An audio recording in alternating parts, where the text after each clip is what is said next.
Who has been trained for the kingdom of heaven is like a master of a household who brings out his treasure, what is new and what is old. Amen. Amen. Please be seated. One of the things I love to do is go to antique stores. Obviously, antiquing is, for me, fun. I get to pick up little objects or look at big bureaus or dressers or furniture that remind me of, I wonder who used this. I wonder about any memories that it might bring to someone. You may be thinking of the favorite object that your mother or grandmother or grandfather gave you, a tool he or she may have used, some dishes that were used for great feasts. I just love those memories. And then I turn around on the same trip and I go to Best Buy or Home Depot or Target or one of the new stores that all you can see are the brand new. And a year ago, I got the opportunity to buy a new computer. And we'd go to Best Buy and Costco and we'd look at this brand new Surface. And on it, you can touch the screen and it goes where you want it to go. Or you touch the keypad and it goes where you want it to go. And I went there. I went into the future. What will be used? I've got a big paper to write in a few years on this computer. I've got lots of things to read on it. It takes me that direction. It takes me there. Where will it take me next? Treasures old and treasures new. One of the things that blows me away is how much Americans love the British royalty. You may know that in when Prince William and Kate Middleton were married, more Americans watched the wedding than Brits. We seem to have this obsession with that which came before.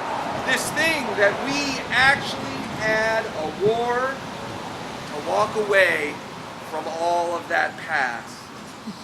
But today we love to look at it. We love to romanticize it almost. Oh, how wonderful. Well, it is different, isn't it? In the old days when the war came, there was King George III and then the merchants and then us as Americans. And the British, who were just the bottom. There wasn't anything close to where they were. But we, at least our founding people, fathers and mothers, sought for life, liberty, and the pursuit of happiness. Right? Looking forward, looking to the new, what might happen? What might be happiness? What might come our way? In Jesus' world, he knew royalty. He knew that top-down system that kept the poor poor, that kept the serfs a serf, that kept the peasants in bondage to slavery to those above them. Yes, there was some strata, but if you weren't up there, you were down. You had to scrape the earth. You had to do something very difficult just to put food on your table. Jesus said, there's another way. There's something old and there's something new. He started talking about this thing called the kingdom of heaven. And for Christians, we've thought about this for 2,000 years. What is the kingdom of heaven? We were told that the money got us into the kingdom of heaven. The power got us into the kingdom of heaven. And Jesus came and said, think again. Jesus came to say that the kingdom of heaven has nothing to do with power or money. Jesus said that it's actually on its head. That the Lord, the God of all creation and power, is below and upholds, undergirds, gives strength for everyone. That the slaves are set free, that those in bondage to anything are on in freedom. There was at one time, I love that accent.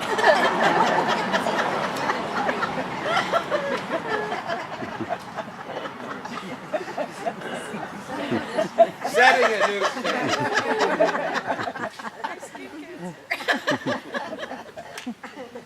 It's just amazing what Jesus said. That which is old.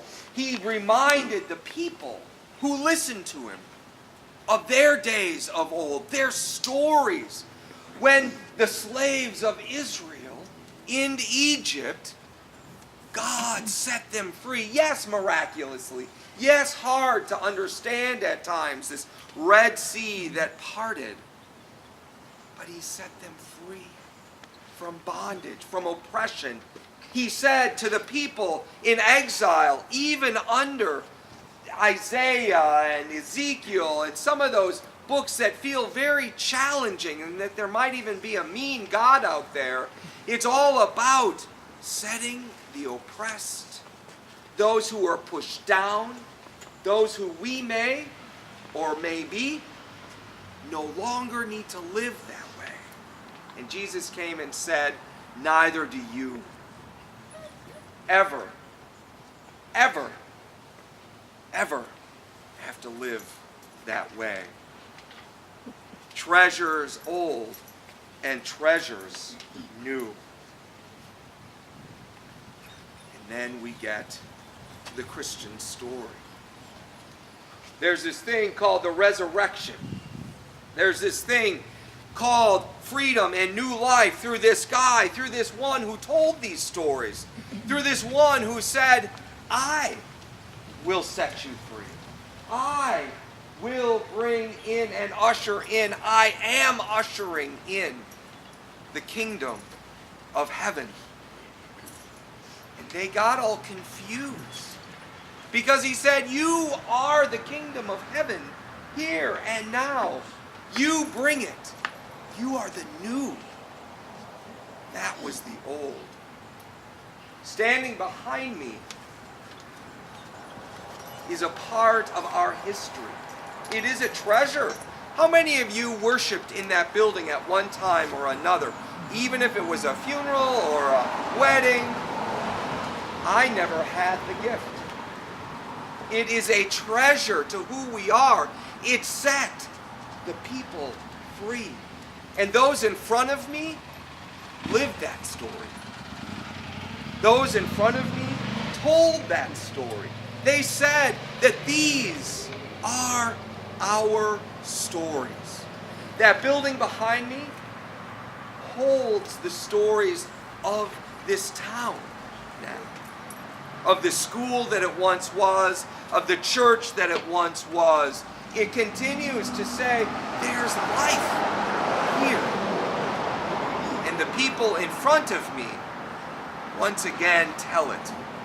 They say, we are the life. We are the kingdom of God. And guess what? Because of that which we bring, we set the bondage, the slaves, those who are oppressed, free. Today we have the gift to remember. Today we have the gift to set free. Because we here are the kingdom.